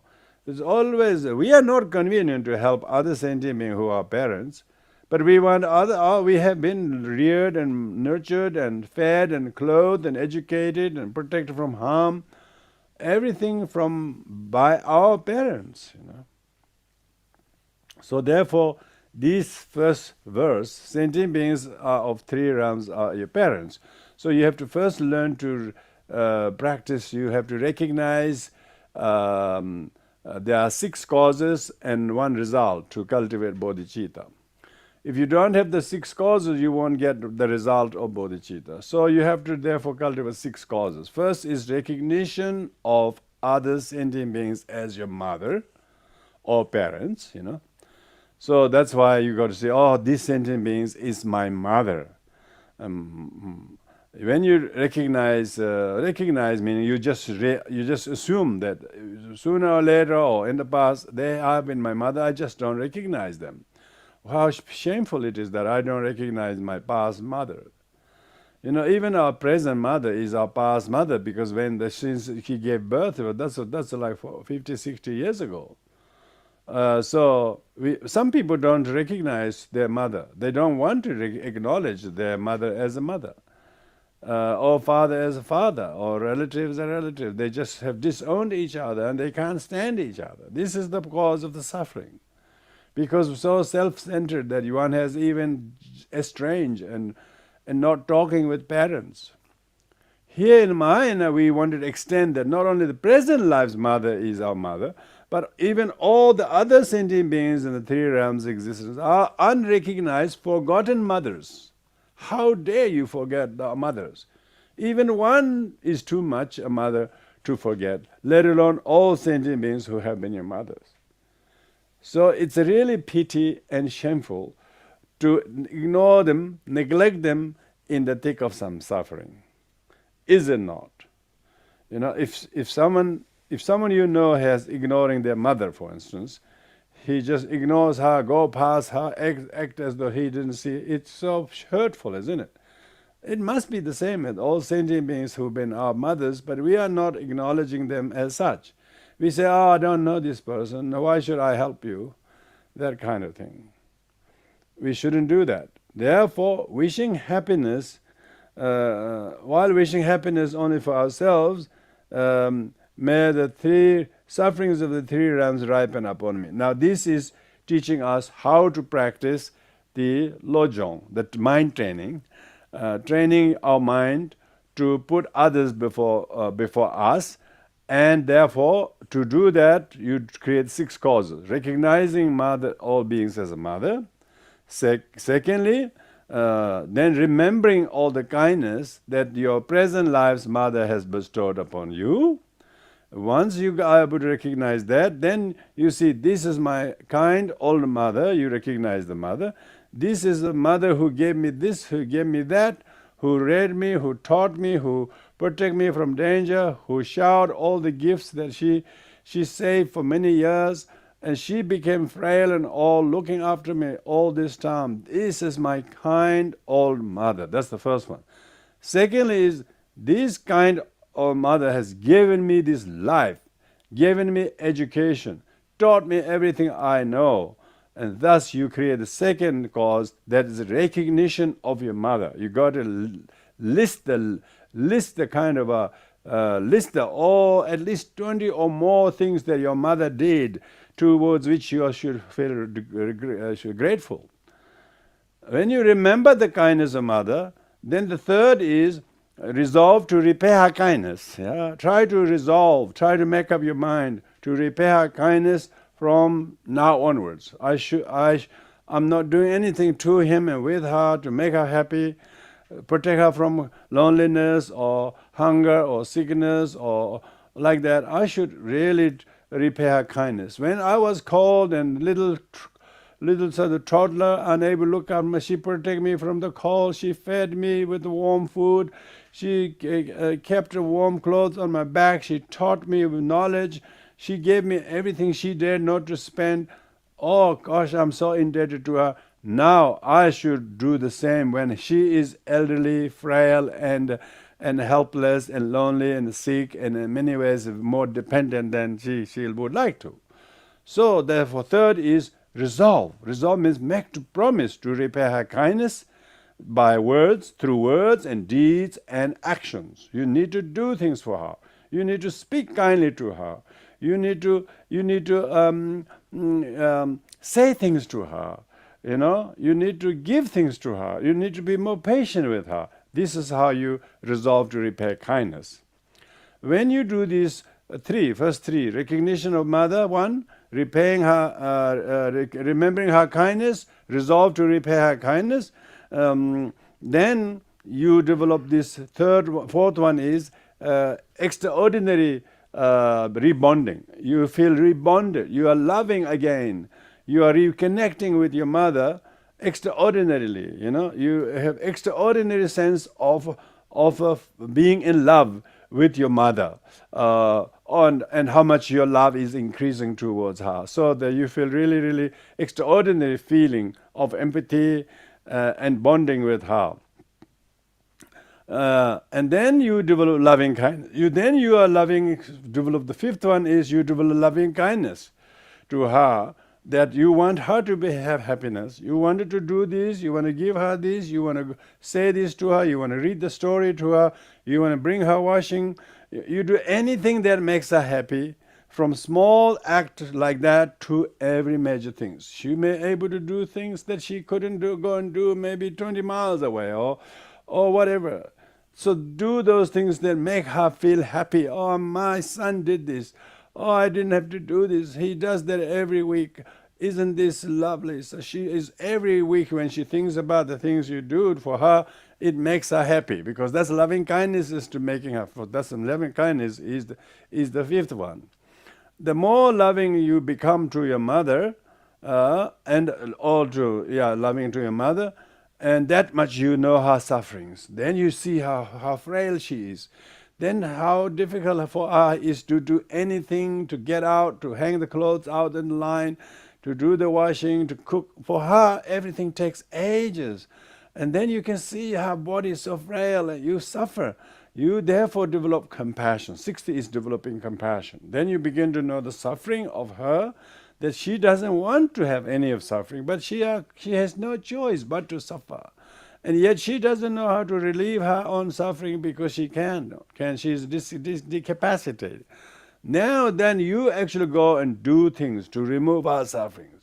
Wash her clothes and bring her clothes and do all those things that makes her not having to do the things. And that therefore relieves her suffering, her worries. She she can barely get up from the bed. She's thinking of all the wet clothes that's online that has not. But you go and tell mom, you don't worry. I have collected them. They have in the drying machine. So I'll fold them and give it to you. And then she felt really relieved because she's otherwise worrying everything. So this is small acts of compassion that you do for her. These are the 6 causes. These are the 6 causes, and then 7th is altruism. And so that's why sentient beings are three realms are my parents. It's a pity to neglect our parents in the thick of suffering, while wishing happiness for only for ourselves. May the sufferings of 3 realms rapa and rapa. Now we don't mind to suffer the suffering of others. If we have to suffer, be exposed in the sun, exposed in the rain, having to get up early, stay up late, whatever you have to do, you don't mind that, So this is even we are trying to do things like that. I'm sure that our translators, for them is a very awkward hours, for instance, and maybe it's very early to some of you in America. Not that you have to translate in Yankee language, but so even just to say some of you translating in a very odd hours, really, I know that. But you're doing out of compassion. If anyone hears this teaching, it will give them a hope and light. So never mind, even though I'm a little tired, even though I didn't have time to eat dinner, even though I barely have time to do much, I will do this. You are all doing this.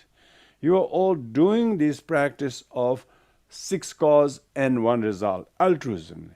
At the very beginning we said, by virtue of giving and the like, may I reach Buddhahood to aid beings. That is the altruism.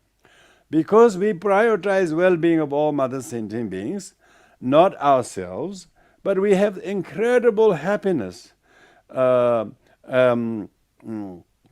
Even though we wish for happiness, but we really don't mind taking on the sufferings of others. Because if we can take the suffering of others, it makes us happy because they don't have to suffer. As if we can actually remove other people's suffering. Not that we can ever remove and take physically their sufferings. But there are still some kind of a therapeutic value in telling them that we care for them. I'm thinking of you. I'm doing this prayer for you. And that kind of a compassionate act relieves the sorrow and stress in the mind of others.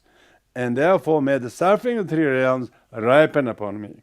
When you're going through a difficult time, you shouldn't complain, nag, what's wrong with me? I'm always sick. You should think, may all the sufferings of sentient beings, particularly of my mother sentient beings, ripen upon my suffering, which is only miserably small. May my suffering become useful to erase their suffering, to exhaust my suffering, to teach me patience that I don't have of. So therefore you become so emotionally alert and cognizant and receptive. You accept the sufferings that other people have and take on them. Taking others' suffering is a virtue. Getting rid of your suffering is not really a virtue because it's all about you and your suffering, isn't it? So that's pitiful, that's shameful. That's not Mahayana practice, not bodhichitta practice. Even cows will first learn to get rid of our sufferings. It's only thing is we don't have the tail and horn. Otherwise we are just cow. We also know how to get rid of our sufferings. But we are human beings. We are Mahayanists who have taken vow to put other sentient beings first, not just near and dear and fond few, favorite few. We have to think of the people who you have very big difficulty. They really misunderstand.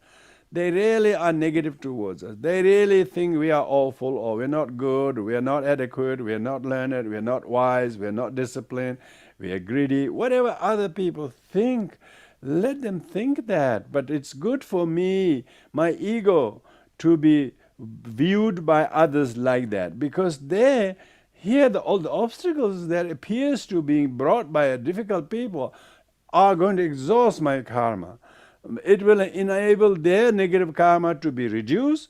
It will exhaust the negative karma that I have plenty of anyway, so might as perfect the negative karma and make me strong to withstand all the volume of negative karma I have created. Therefore, may all the sufferings ripen upon me. So this is called Tong. So Len, Tong means to, then you send your happiness. All the happiness that you have, you breathe out and send them for their well-being. So this is called Tonglen. Tonglen is a Tibetan word for giving and taking, meaning giving loving kindness and taking sufferings of others with compassion. So loving kindness, give things to make them happy and cause happiness. And compassion is take the sufferings and their causes in order to relieve their suffering. Tonglen is mental training. That's why the parting from four attachment actually it's almost predates. It's earlier than the writings of Atisha's teaching on Lojong. Atisha's writing on the Lojong may have occurred around a few years before his pass away. I'm not exactly sure to date it.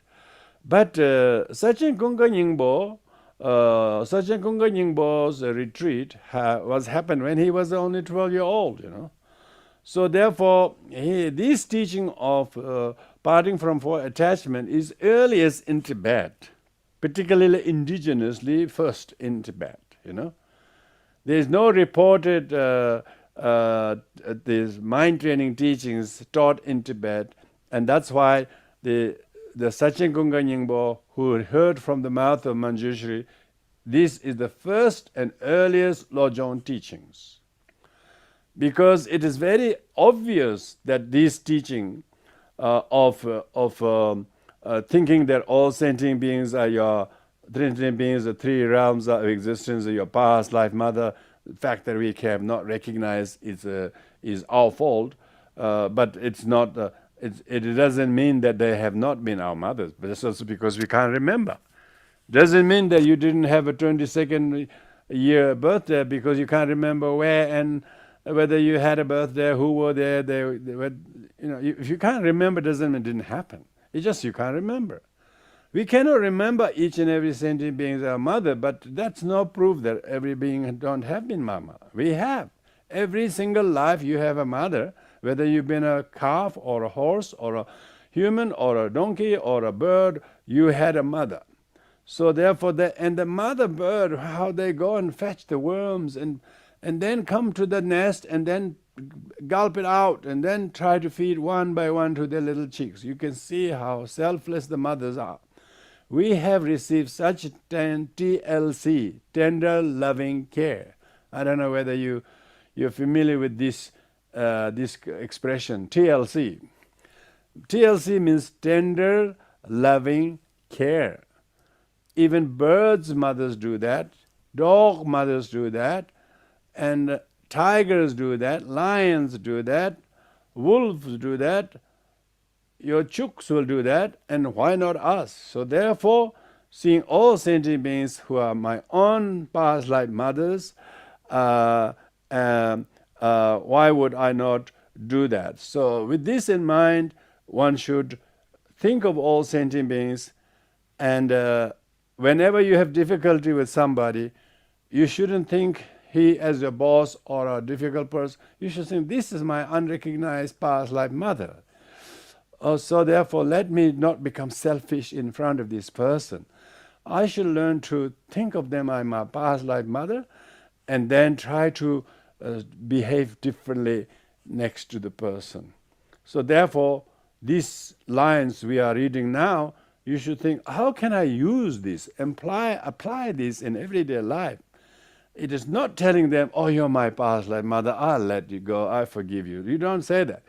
But that's only for your mental training, for you to form a new attitude towards the person as your unrecognized mother from the past. Then you remember her kindness, then you resolve to repair the kindness, and so on. So that is and then you feel so so sad and so ashamed that you are neglecting their well-being while just thinking of yourself. And so you will not do that. Instead, you will take up the sufferings and give up our happiness toward them. So that is what constitutes Tonglen, exchanging the happiness of oneself and with the sufferings of others. This is a mental training, It doesn't mean that you can remove their sufferings or you can give your happiness to others. That's for mental training for you. Your attitude will just completely brighten your mind, so vast and spacious, it's light and bright and clear when you can think this way. Otherwise, your mind is very narrow, very stiff, and very poor me. What's wrong with me? It's all fixated about me, self-interest. This is the remedy. This is why Manjushri says, if you attach to the selfish purpose, you have no bodhichitta. We must have bodhichitta. Bodhichitta is not a thing to put in your right pocket, or bodhichitta is a right attitude. It's a meditating on checking whether your attitude is still there or nurtured or need to be nurtured. Bodhichitta is an awareness of altruism and checking and recruiting and praying and renewing in your meditation, in the teaching right now, you could be renewing bodhicitta. Oh, that's right. Not only when you're reciting the prayer a few times, right? In front of a person, you say, I need bodhicitta to help this person. I don't need righteousness to prove he's wrong and I'm right. I need kindness, I need compassion to help relieve their suffering, who is my past life mother and past life teacher, past life father, and don't see them as a rival or boss or difficult neighbor or anything like that, or difficult in-law or someone like that. See them as your unrecognized past life mother, with whom you have very many unfinished karma that you need to purify one way or another, and hence change your view and attitude. Put the goggle on to see others as your parents, Or maybe put a hat on. Maybe we can design a hat. As soon as you wear the hat, everybody looks like your parents. Maybe parent like hat. What do you think? If we had a hat to put on, you should have a hat of one who can remember every being as a mother. That would be good, don't you think? So you just put on the hat to remember everybody as your mother, and then switch on the mind to remember her kindness, switch on the mind to resolve to repair the kindness, loving kindness, compassion, and altruism. And then their suffering, the suffering mother sentient being, become cause of your joy to be able to relieve their suffering. It's a pleasure to remove their suffering. Some people do so much helping to you, but it looks like you really don't want them to do it because they look so much difficult. And they say it's a pleasure to do because they totally give up themselves and they're doing for the others. That's why the bodhicitta is such an uplifter. It kind of replenishes your morale and goodness and your vision, and it boosts your patience and tolerance. Because you don't mind even if all the sufferings of the three realms were ripened on you, because you have too much suffering anyway. So you might as well just make it abundantly useful. It's just like you going to the tips in your youth. It's all with your from the garden and things you don't need, and then your next door neighbor got a big pile of things that he doesn't have a ute to take. You can say, look, I'll take, I'm going there anyway. That is what we are talking about. Putting the well-being of others, make someone, give some surprise happiness to other people. Give surprise compassion to other people. Give surprise praise to other people. Give surprise kind words.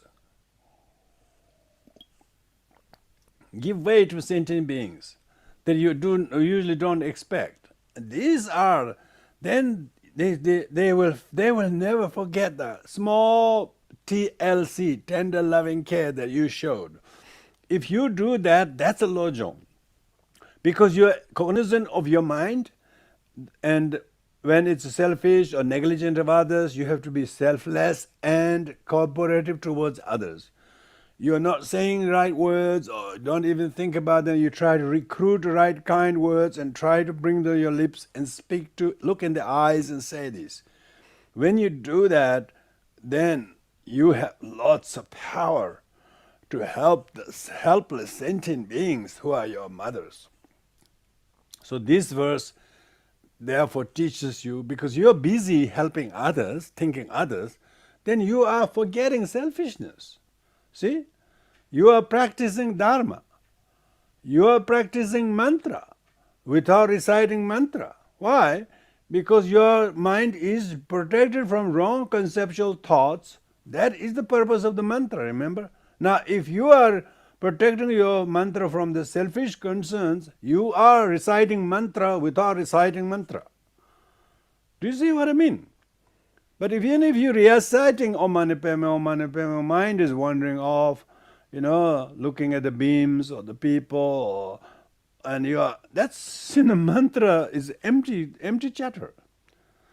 So therefore, Bodhisattva's practice is incredible mantra, guarding your mind from selfishness and demeritorious nature of selfishness. That is a mantra without reciting mantra. This is real knowledge mantra, vidya mantra. Vidya. The knowledge is the highest mantra. Even if you recite a lot of mumbling jumble mantras, but if your mind is scattered, it's a completely parrot-like chatter. There's no heart, there's no understanding. So even you're observing silent, but you still look in the eyes of sentient beings and see their suffering as your mother's suffering, and then try to go and relieve her. If not, people will laugh at you because you're the nearest and dearest to them and you're just doing nothing. But you now, in fear of being so ashamed like that, you go on and do what makes them happy, remove the suffering that is impinging on them, and even it's small suffering you're taking, you pray, may all the sufferings of sentient beings ripen on me, for I have the bodhisattva vows, bodhichitta, may these kill my self-centeredness, and then detach from selfishness. That is the, so that you do not get attached to selfish purpose, May my merit be taken by sentient beings. Yeah, so now you're giving away your discipline, your joy, your understanding of dharma, your friendship with Sangha members, and your knowledge, your practice, your dedication, your commitment. Like what are you doing? And all of you are doing this tonight, all of you are giving. Don't just receive the teaching or translate the teachings just for ourselves. And receive the teachings and translate this, and even those who are just listening to the teaching, you should sit here and may the merit of listening to this teaching, that the merit of seeing everybody as my mother, all be transmitted to everyone I shall meet. May every meeting I will have of all sentient beings, may there be merit in them, that I'm accruing merit of hearing these teachings, meeting with these teachings of Bodhisattva's practice of Tonglen. I'm hearing this for the first time. However daunting and difficult it may be, I must be so meritorious, so I must have good karma to be able to sit through 2 hours with a friend and listening these teachings. May little merit that I have accrued from this be radiated and shared and reshared. In these days we're sharing all the time, yeah? Sharing on Facebook, sharing on YouTube, sharing on, Instagram, whatever you use, you should share. That is the merits be taken away, by sentient beings, because that's the tong. You're sending away all the, why would I do these teachings either, if I don't have the joy in sharing and giving and honoring the Buddha this is my way of saying my refuge in the Triple Gem. My way of celebrating how precious is human rebirth. My way of saying I'm still not dead. I still got some energy left. Isn't this meritorious? So might as well put good to use in this way.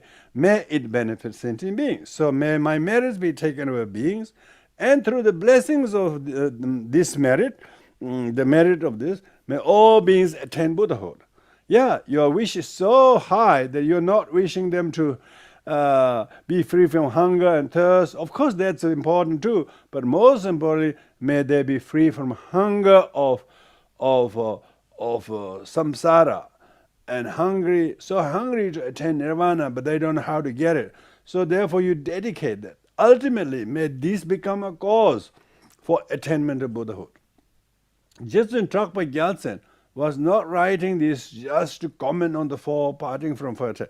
He was dedicating this for the sake of people like you and me, to be able to fathom, comprehend the bodhichitta practice, the altruistic practices, and so that it empowers and gives them a boost to see the merit of studying Dharma, listening Dharma, and reading Dharma, remembering the holy names of the Buddhas, Bodhisattvas, mantras, and how much it meritoriously helps us to calm our mind, to avoid our bad thoughts wandering into the precipices of the wrong view.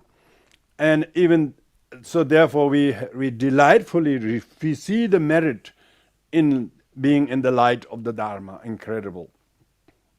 Otherwise, people have reason to be depressed and sad and worried and so on. But now we have merits of rejoicing how precious my life is, how rare it is to meet the Buddha, how rare it is to have rational mind to that comprehend, and how rare it is to have freedom of time to be able to listen to teaching, how rare it is to have the diligence to listen to the teaching and translate. These are enormous merit. These are better than thousands of dollars or rubles or whatever the currency is. Dharma is the most precious thing. And I have Dharma. Even though this person may turn his back to me, even though I may lose job, even though my health may fail, even my roof's not leaking, but still I have Dharma. So therefore, and this Dharma that I have is Dharma that is for the benefit of all sentient beings. Because of that, you have this incredible roof of Dharma that surpasses any kind of roof that you wanted to, mend your roof. Buddha renounced roof. He was still feeling leaking in the palace. Palace life was living in the palace, but he was thinking his roof was leaking because he wasn't doing anything useful for the sake of other mother sentient beings. Therefore, he gave up the roof. He gave up the security. He gave up the positions and professions and royalty and the enjoyment and the company and prestige. Why? Because it's more meritorious to practice as a mendicant and who are in the solitude of greed and hatred and ignorance. That is more meritorious because then he has contentment. In solitude, he has contentment. In the aloneness, he has amazing sense of camaraderie with himself. He feels fully helped by himself. There's nobody interfering with him, so he never feels lonely. He feels adequately supported. So he's going into solitude. He practiced solitude of loneliness, solitude of poor me, solitude of greed and desire and attachment. He was able to eradicate all of those by the merit of practicing altruism. Can you see that? So therefore he says, my merits be taken away by sentient beings. So that's right. Actually, Shakyamuni Buddha was sitting in the Bodhi tree. Himself might be temporarily suffering under the body becoming emaciated, but his merit of intelligence and tolerance, resilience, and never, whether it's shine or whether it's dry or wet or windy or sunny or cold or hot, never mind. He rather have this amazing sense of freedom from being attached to one or the another.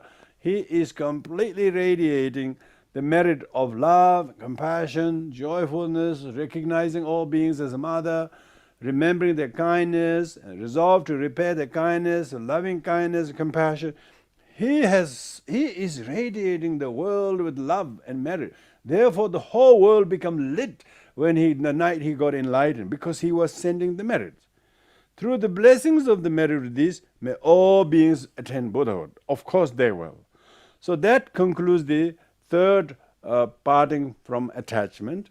That is parting from attachment of self-concern, selfish concern. If you have achieved and realized and understood bodhicitta, and the merit of which you will feel so luminous, so brightened by understanding and comprehending bodhicitta. So you must learn about the teaching on bodhicitta. And there's whole many Buddhist works in Mahayana in particular about the bodhisattva's way of life, such as the writing by Shantideva. You should learn these teachings very thoroughly, and listening to the teaching on the bodhisattva way of life and acquainting our mind is more empowering than many empowerment and many mantras. Number of people taking the empowerment may be many. We are not talking about recruiting army here, but number of people attending teachings may be fewer, but we should not mind the fewness of the number. What is our purpose of teaching Dharma? Buddha started with 5 reluctant students. He didn't give empowerment. He didn't do any rituals. He gave simple lecture on the 4 Noble Truths. When the fully enlightened Buddha taught with his incredible wisdom and compassion bodhicitta, and set the wheel of Dharma in motion, the very first sermon, his senior disciple Kaudinya attained Arhathood, and others succeeded and followed suit in those days. There was no ritualized empowerment ceremony. So therefore teaching is very, very important. This is the most important thing, is the teaching, the Buddha. Rare is the Buddha, rare is the teaching, rare is the Sangha, rare is us being born as a human being and rejoicing that, and therefore embrace the teaching of the Dharma wholeheartedly. So that's why we should rejoice bodhicittically the importance of that. Fourth and last is the attachment to view. Yes, yet no matter what, I abide in dharmata. So this is ultimate bodhicitta. So when you practice relative bodhicitta, then every time you practice a selflessness, you're doing things, you're generous, you're patient, you do for the sake of others, you have to meditate on the dharmata, means suchness of your patience, for instance. You are not patient just because you want to be patient. You need unruly sentient beings to be patient with. Even you have plenty of sentient beings in you, but yet if you did not have the teaching of the bodhicitta, you could not practice bodhicitta. Therefore, your bodhicitta, your selfless practice is not inherently and truly and independently existing. That is what I mean by I abide in the dharmata. It means you will rest at ease in the state of luminosity, in the lack of not grasping to self and its virtues. For with grasping, there is no freedom. Meaning, if you have grasping, say, I'm the one who did this for the benefit of all sentient beings, I'm the one who put this many hours, not you haven't done enough, all that kind of meanness is not, is grasping. You're grasping to what you did. So therefore, ultimate bodhicitta is seeing the emptiness of self, emptiness of the other, and emptiness of even bodhicitta. So what is there? There is only dependently arising bodhicitta. But sentient beings do not have that knowledge whatsoever, and therefore you feel compassion to them. So you don't grasp to your bodhicitta and practice a bodhicitta. If you do, you won't gain freedom because you are clinging to the right view, thinking, I did it. To elaborate this in more in detail, so now Trungpa Gyaltsen is saying he's going to elaborate this a little bit more. There is no liberation. He says, the liberation, you would like to know there is liberation, don't you? And he says, there is no liberation that truly exists permanently, independently. The liberation is only relative to samsara. Okay, so there is no liberation, he says. If one is grasping the existence of liberation as truly existing, then there is no liberation. If one grasps at non-existent, there is no higher rebirth. So that's the exact opposite. If you grasp that there is nothing at all, then that's nihilistic. Then there is no higher rebirth. Since it is not possible to grasp both existence and non-existence, let the way things be in its non-duality. Let the mind suspend from any contrivances and stay still and bear attention to the naked awareness of luminosity, unboundedly clear and empty. For all things are within the range of the mind. Everything is a range of your mind. Means everything is and isn't but just the mind. So now you are now resting at ease in the state of meditative equilibrium. Some people call Dzogchen, Mahamudra, but here we don't call any of that because it just is the range of your mind.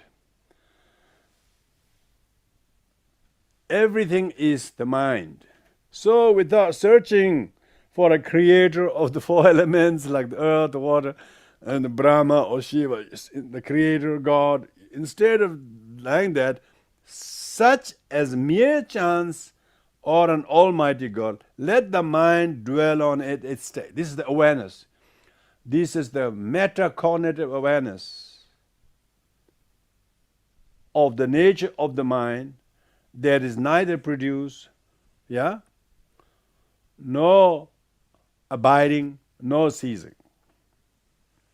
Like a space. It's like the mother of all the Buddhas.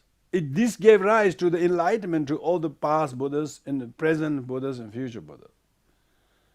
Therefore, simply remain present in recognizing this awareness. Other people say, oh, teacher is pointing the mind to you or something like that. Jesus Trungpa Gyaltsen has already pointed to you in these texts.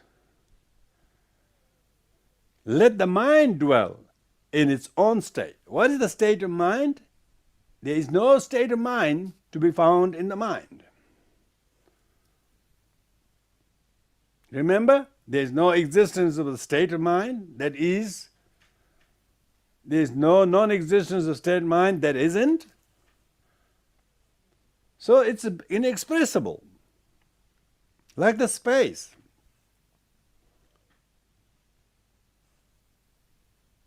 It is the metacognition of all things having no slightest difference and entityness.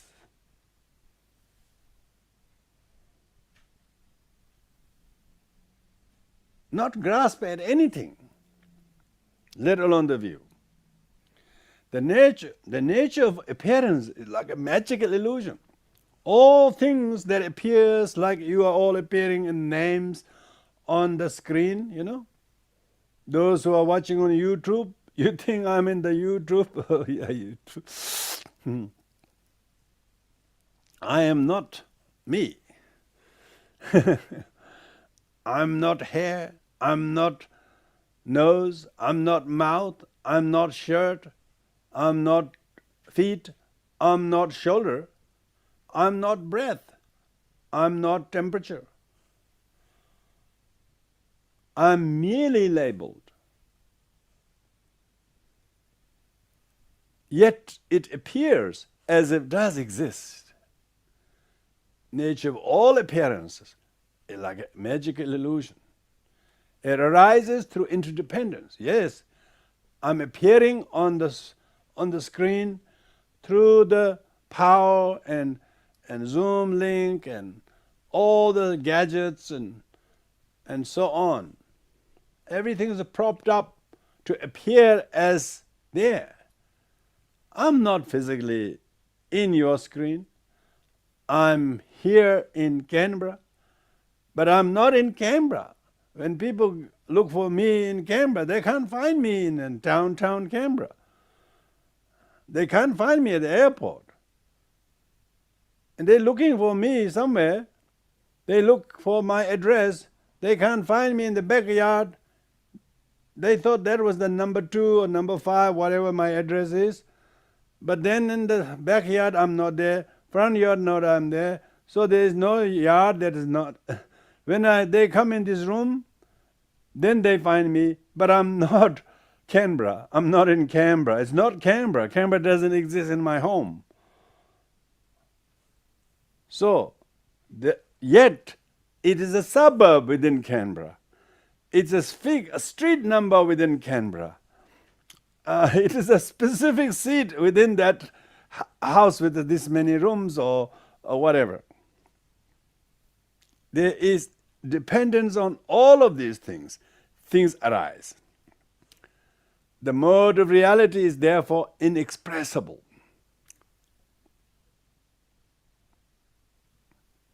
If you type the address wrong, GPS go wild, go crazy.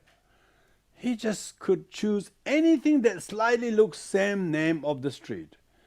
It'll take you all over the place. It wouldn't bring here, So, therefore, the mode of reality is inexpressible.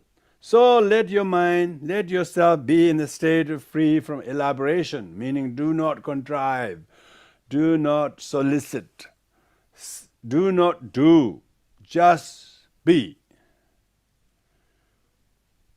So this is a state of expression in the parting for attachment is not attached to the view of self, view of phenomena as being existence or dualistically real. You do not do that. So you don't grasp to the view as self, view as this or that.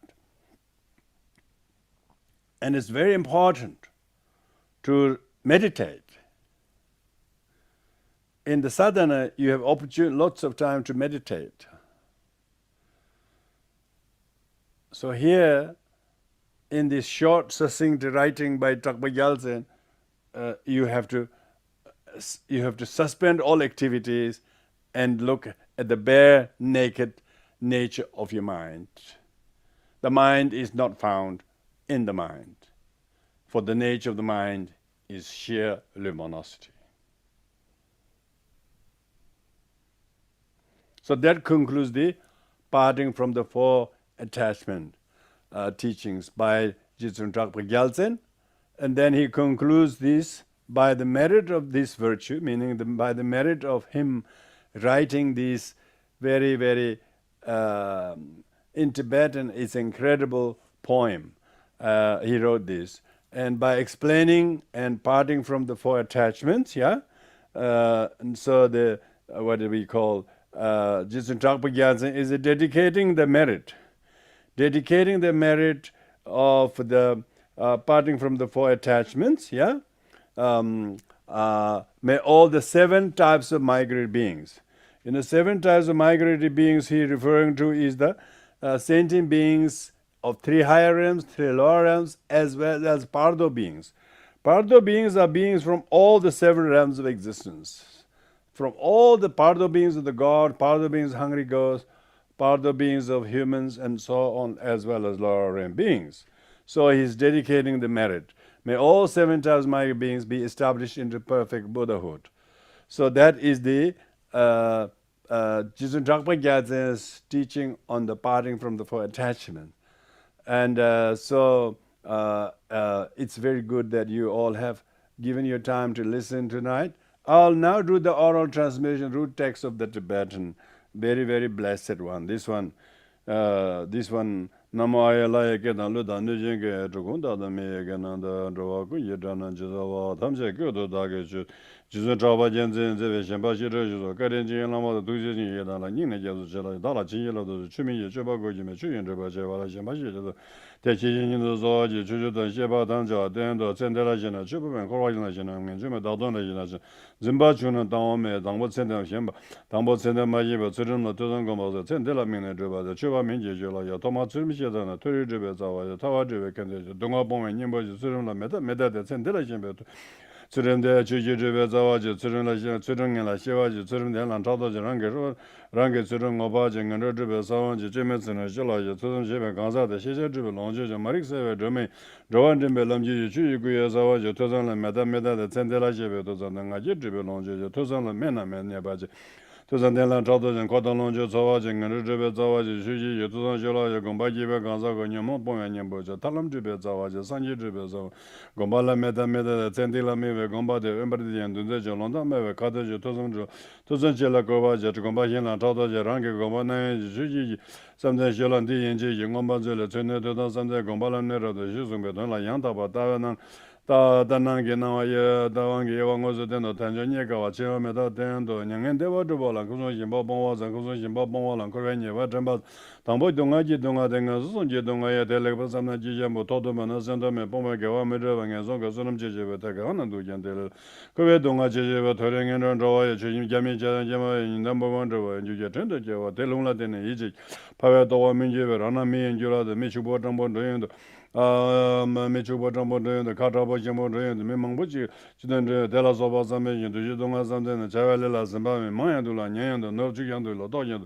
me za tamje jala za jebe jala jebe shen jala zamba me cheje me jala jo ba ji so nan korwa donga ji bongbala yamba jena de la de yin ji yin ko we ni mingo zo de na le lang do ji de do yamba jena nyang de wa do ba la yamba jena nyam ji ya da chi bo de ba kom sum sin bo me ba ma donga ji zo da jeba da kamson ji donga da la me da ke sono zemjen ye sonam dia damje ye semjen damje sanji de wa yen ji ye chamba da ni je shula de na de wo yen je wang on de no da xian je wang o de no da ji dan do ye jun yin an zhen da je la zhuo me de ji du je don ye ban zhen la ta wa me ban zhen la to rim ni gan zhen ba me je we ni me jing la kan de yen ji ye da ji ye da wa ban de song ju ge yin ban zhe de do ju gen zhen je ju ye cha da wang ju la je wang ju ye jing ma zi ming la gan de yen ji ye se sem zam dang tu mo lam re de ti jing me lam de ba na wa ji me ran ye la de jin de wa jing wa le ju ra mi ju ra jing la de yin ji ye xin ne gom ze de lang do gom ze da na yu na sem ze zhe ba ji ma za do de ju ma zhe ba ran ye me wa de de ju da de ju ba ngo de na xian ba xie da xie ba ye ge wan de ye zu nam ji de wa de mo mo le ba san ye sa lang go ba ye xian ba xie da ji ra ji dan ban nen jo zha ba jian zhen ji pa sa ye gom ba ji wa sa bian ji so that concludes the the oral transmission of the Chakpa Gyaltsen, the root text as well. So mainly if the parting from four attachment is studied thoroughly, then it takes at least 7 days. There is a very detailed text to study. Detailed commentary by Skorampa and others have written a little bit more elaborately. But there is that book I mentioned called Parting from Four Attachment, published in the early 2000 something, 2007 or 8, 9, I can't remember, that one of my Dharma friend who took a lot of effort to transcribe all the recordings of his Chogyam teaching, was teaching. He gave in France, he gave in Australia, he gave in Singapore, he gave in Nepal, and John Dewey is my friend name. He compiled them and published into a nice book. So I strongly recommend people to get hold of that and read that. That's a very detailed oral teachings transcribed for the benefit of all. That's readily available. Anyway, so thank you very much, everyone, particularly our translators. Sorry it's gone a bit over time. We do the dedication merits. Thank you.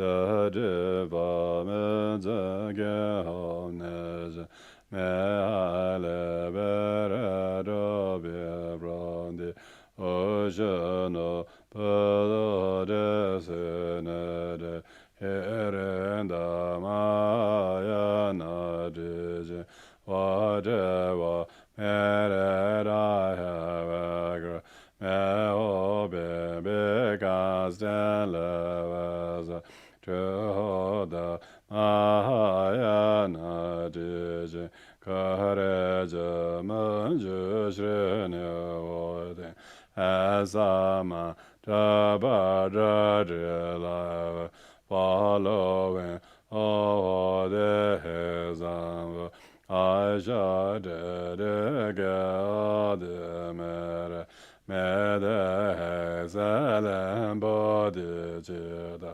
Taba Veda Naya Daza that has been vomiting freely without generation.